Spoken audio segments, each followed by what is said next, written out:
What's up, everyone? Welcome back to another review. This time, we're going to be taking a look at The Haunting remake from 1999. Can you believe this movie is 20 years old? I remember watching this thing in the theaters. This was one of the earliest movies, one of my earliest introductions into Liam Neeson as an actor. Who's in this movie? Alright, I'm going to make this review as short as I possibly can. The Haunting 1999.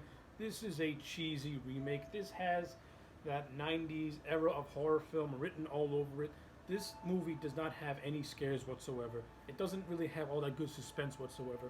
Unlike the original movie, which earns its scares, this movie is just one of those blah movies. It's always in your face. Something's always jumping at you. Something's always coming at you. There's no build up, no tension, no nothing. So yeah, as a horror movie, it reeks those lazy horror cliches that in some movies it works, but in other movies it does not work. In this movie, it just doesn't work. It goes for those cheap jump scares, and I don't like it at all. So yeah, that's criticism number one.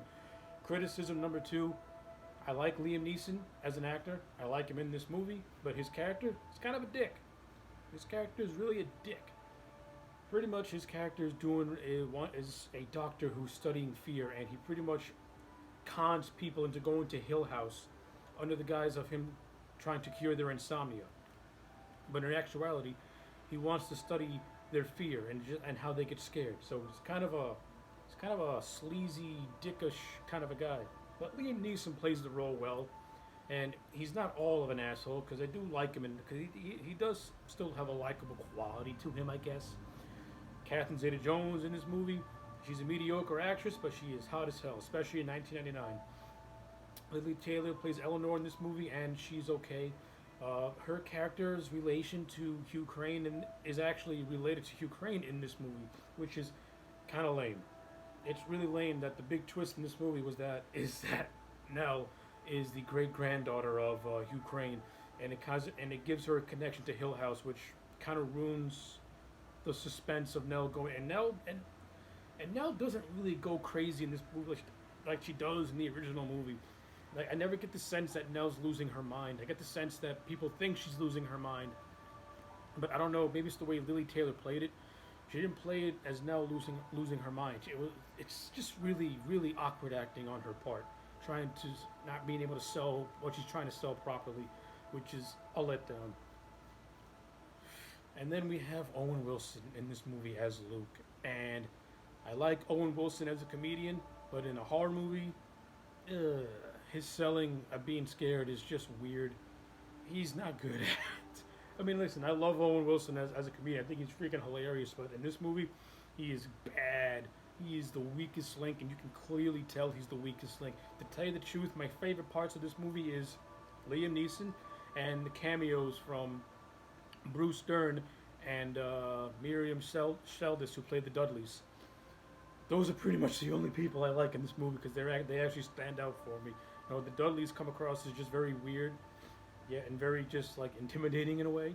Especially Mrs. Dudley, who just has this stoic stature to her, and Mr. Dudley just has like that dickish quality, that grumpy old man quality to him, and that's Bruce Dern. So I like it. It's cool, I guess.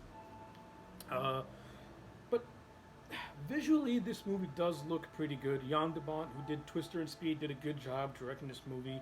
You know, his camera shots look good, his visual style is fine, his cinematography looks good, the CGI is bad, like really bad. The original movie did not rely on CGI, it relied on theater of the mind. This movie relies on CGI way too much, and it takes away all the scares. And that's the problem with this movie.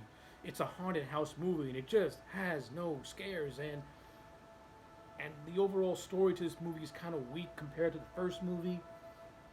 There's not really a whole lot to deep dive into this movie. It's just a really cheesy movie when you look back at it 20 years later. You got okay acting from some of the cast, but most of the acting is just kind of clunky and awkward.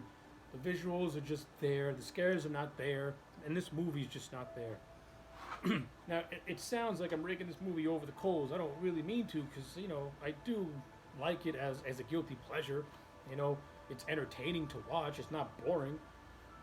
But if you're looking for cheap thrills and a quick movie to watch on a late night with some friends, give The Haunting a watch. It's entertaining. It'll keep you interested, and that's about it. So yeah, end of the day, Haunting 4 out of 10. Not scary, ain't that great, but nothing. But it's not a horrible watch either. Compared to the first one, it's clearly inferior. That movie goes for legitimate scares. This one goes for just cheap roller coaster thrills. That's the best I can give it. 4 out of 10.